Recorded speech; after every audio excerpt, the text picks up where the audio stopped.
গ্রামের অবস্থা বেজায় খারাপ। এক্ষুনি আকাশ ভেঙে বৃষ্টি নামবে।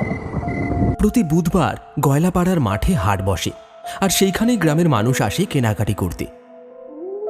ভোলা, হারু আর নিতাই সেই হাটে গিয়েছিল মালপত্র বিক্রি করতে। সামনেই দুর্গাপুজো এগিয়ে আসছে, তাই মানুষের ভিড়টা এখন একটু বেশি। হাটে মালপত্র বিক্রি করে বাড়ি ফিরতে ফিরতে তাদের অনেকটাই দেরি হয়ে গেছে। সবারই কোলের কাছে একটা করে পুঁটুলি। বিক্রি না হওয়া কাপড় চোপড় আছে সেই পুঁটুলির ভেতর। এই ন্যাড়াহাটি গ্রামের মানুষের জীবিকা বলতে কেবল চাষাবাদ আর মাছ ধরা, তাও আবার বর্ষার সময়। আর বাকি সময় হাটে টুকটাক জিনিস বিক্রি করে তাদের সংসার চলে। সবারই চোখে মুখে ভয়ের ছাপ ফুটে উঠেছে।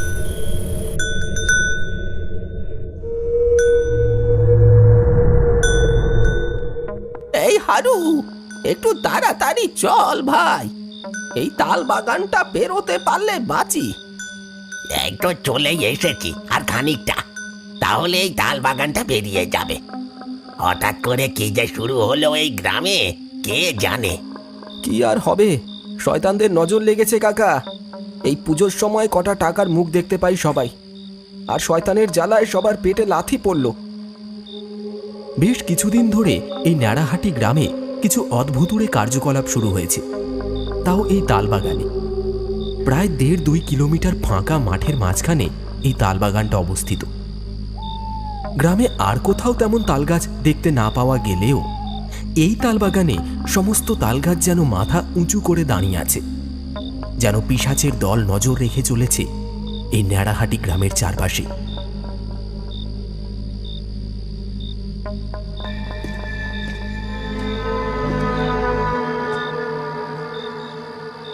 কি রে নিতাই, এত গন্ধ আসছে কোত্থেকে? বসে বসে পাদ দিচ্ছিস নাকি? কি সব বলছো? নিজে মূলোর তরকারি দিয়ে ভাত খেয়ে এসে পাদ মারে, আবার আমার নামে চালাচ্ছ। বাপরে, এটা তো মরা পচার গন্ধ। পেটের ভাত যে গুলিয়ে গুলিয়ে উঠে আসছে মুখ দিয়ে। তালবাগানের মাঝখানে আসতেই তাদের নাকে ভেসে এলো একটা বিটকেল পচা গন্ধ। সেই পচা গন্ধে গরুগুলো যেন থমকে দাঁড়িয়ে পড়েছে। তারাও যেন অস্থির হয়ে উঠেছে সেই গন্ধে। দম বন্ধ হয়ে আসছে সবারই। চারপাশটা ভালো করে তাকিয়ে দেখতে লাগলো তারা তিনজন। কাকা, কিছুই তো বুঝতে পারছি না, এ কি হচ্ছে? এই মরা পচার গন্ধ কোথা থেকে আসছে বলো তো?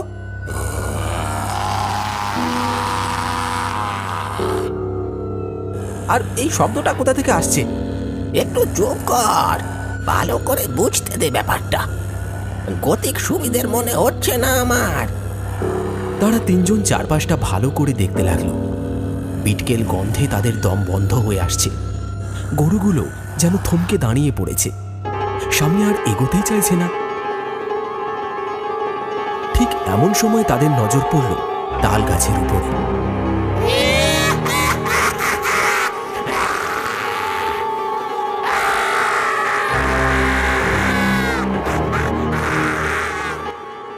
আর সেই দৃশ্য দেখে তিনজনের চোখ আটকে গেল। ওটা কি গো কাকা? মানুষ নাকি অন্য কিছু? বাঁচতে হলে মুখটা একটু বন্ধ কর নিতাই। এই হারু, তুই বসে বসে কি রঙ্গ দেখছিস? মরবি নাকি পিশাচের হাতে? জোরে গরুটাকে ছোটা। ভোলার কথা কানে যেতেই হারু যেন তার সম্বিত ফিরে পেল। আচমকা চোখের সামনে সেই পিশাচকে দেখে হারু ভিমড়ি খাওয়ার মতো হয়ে গেছিল। ভোলার কথা মতো সে যত জোরে পারল গরুগুলোকে ছোটালো। তারা তিনজন এতক্ষণে বুঝতে পারল এই তাল বাগানে কি বিভীষিকা বাসা বেঁধেছে।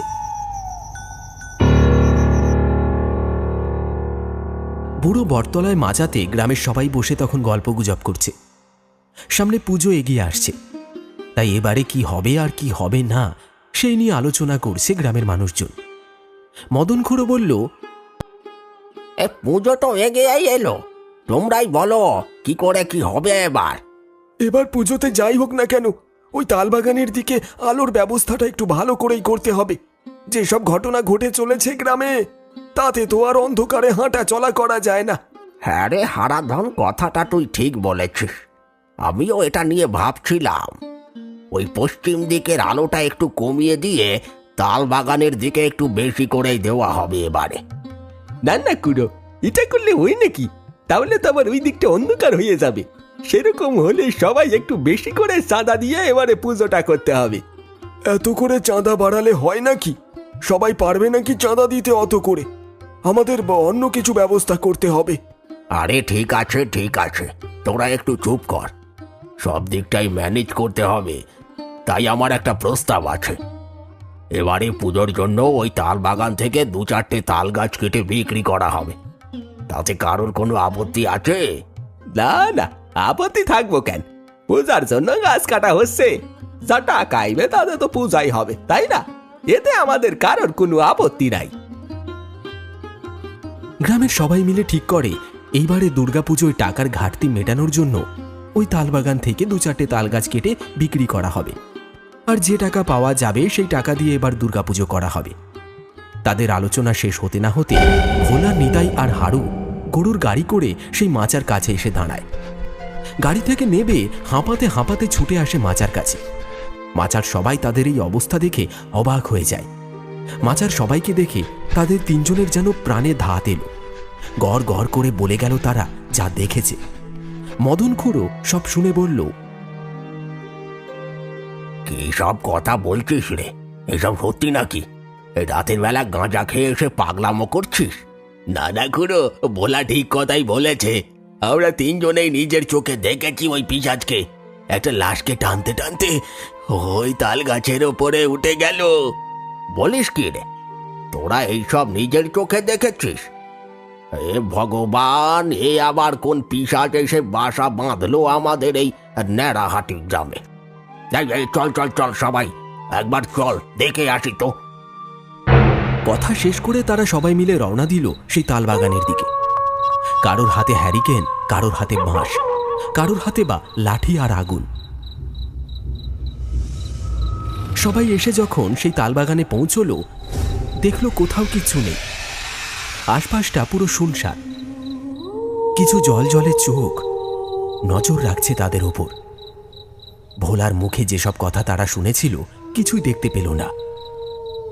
আশপাশটা ভালো করে সবাই দেখতে লাগলো। পাঁচু গোপাল বলল, আয় আয় সবাই একবার এইখানে আসো, দেখো কি ভয়ঙ্কর দৃশ্য। পাঁচু গোপালের কথা শুনে সবাই তার কাছে এগিয়ে যায়।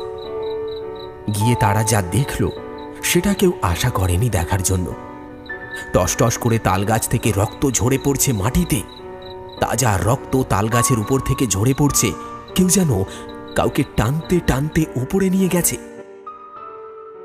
ওই দেখো খুড়ো, আমি যা বলেছিলাম সেটাই হয়েছে। এই দেখো, এখানে টস টস করে রক্ত পড়ছে।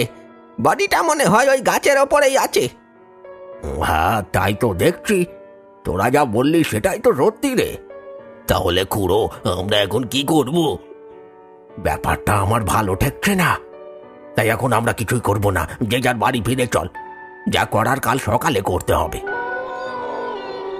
মদন খুড়োর কথা শেষ হতেই সবাই যে যার বাড়ির দিকে রওনা দিল। এত কিছু ঘটে যাওয়ার পর সবার আর বুঝতে অসুবিধা হলো না, কোনো এক অশুভ শক্তি জেগে উঠেছে এই তালবাগানে।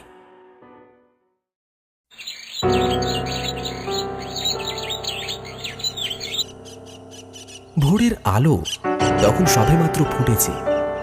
গ্রামবাসীরা সবাই জড়ো হয়েছে বুড়ো বটগাছের তলায়।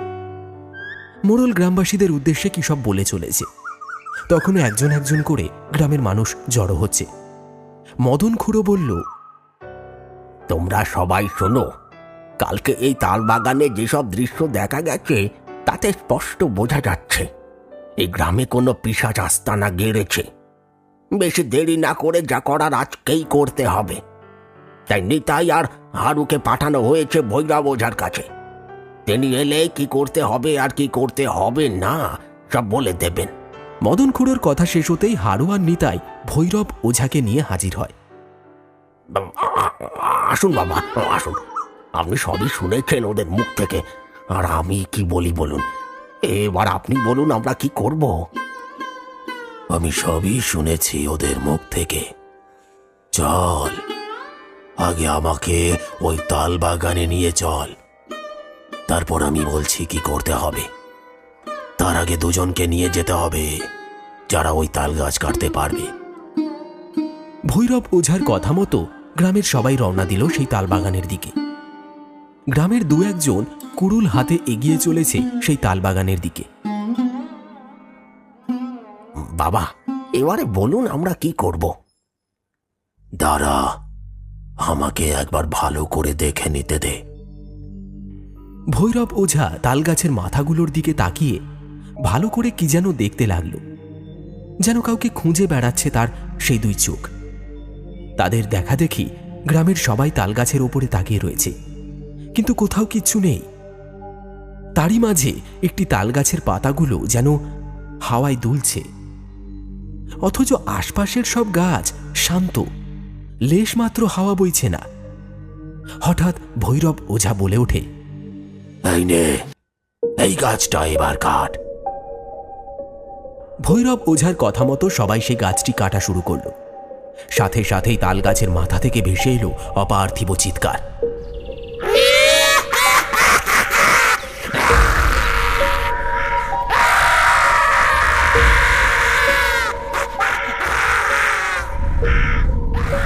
যেন কেউ হুঙ্কার করে বারণ করছে তাল গাছ না কাটতে।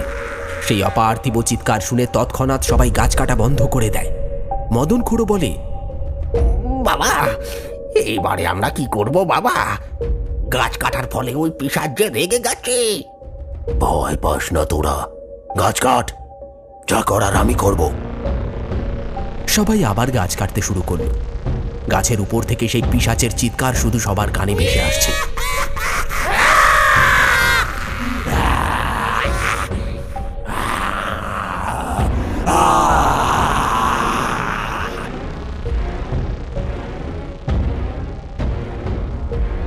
কিছুক্ষণের মধ্যেই হুড়মুড় করে ভেঙে পড়ল তাল গাছটা। সাথে সাথে হুড়মুড় করে ছিটকে পড়ল একটা আধ খাওয়া লাশ। সবাই সেই দিকেই তাকিয়ে দেখল। তার মধ্যেই একজন চিৎকার করে বলে উঠল, এ কি খুড়ো, এ তো পাড়ার বেটা মন্নার ছেলে বলাই। বেশ কয়েকদিন ধরে ওকে খুঁজে পাওয়া যাচ্ছিল না। তার মানে পিশাচ ওকে এই তাল গাছে আটকে রেখেছিল। সবাই একে নিয়ে যাও, ওর সৎকারের ব্যবস্থা করো। অনেক দিন হয়ে গেছে ওই পিশাচ ওকে এই গাছে বন্দি করে রেখেছে, আর শরীর থেকে মাংস ছিঁড়ে ছিঁড়ে খেয়ে নিজের ক্ষুধা মিটিয়েছে। এবার যা করার আমি করব। আজকে রাতে সেই পিশাচের শেষ রাত। কথা শেষ করে ভৈরব ওঝা কিছু একটা মন্ত্র বলে সেখানে কিছু তালগাছের উপর জল ছিটিয়ে দিচ্ছে। বলাইকে শ্মশানে নিয়ে যাওয়া হয় তার সৎকারের জন্য। তারপর গ্রামের মানুষ নিজের ঘরে ফিরে যায়।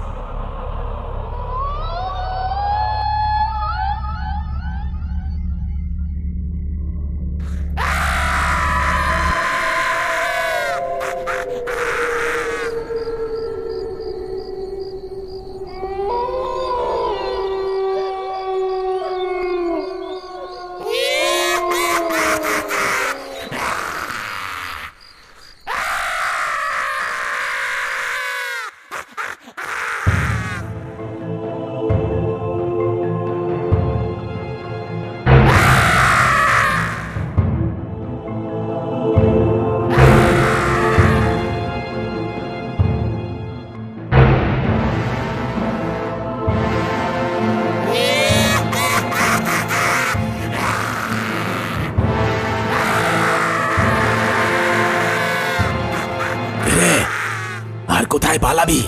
তোর সব চেষ্টাই আজ বৃথা হবে। এতদিন অনেক মানুষের অনেক ক্ষতি করেছিস, এবার তোর পাপের শাস্তি হবে। কে আমায় শাস্তি দেবে? তুই দিবি? তার আগে তোর ঘাটটা পটাং করে মুটকে দেব। রাগে ক্রোধে সেই পিশাচ গর্জন করতে করতে এগিয়ে আসছে ভৈরব ওঝার দিকে।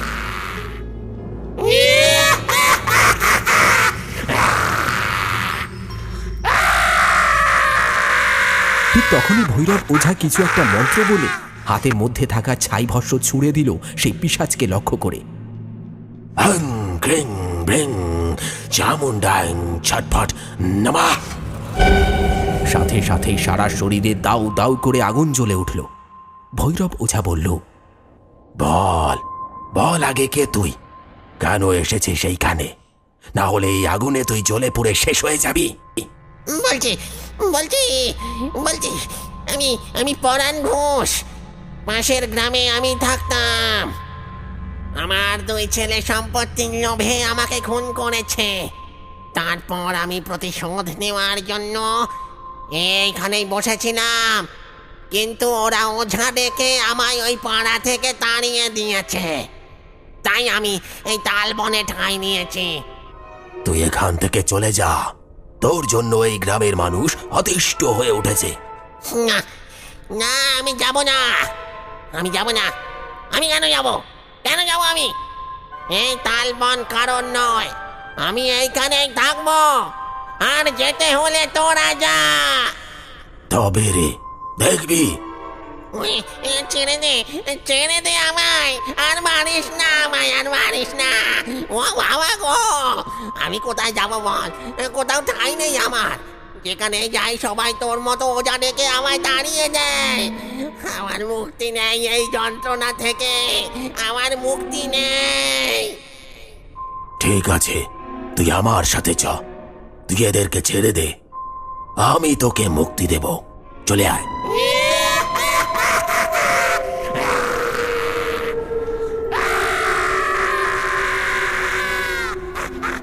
সবাই দেখল সে পিশাচ কালো ধোয়ার কুণ্ডলী হয়ে ভৈরব ওঝার ঝুলির মধ্যে প্রবেশ করল।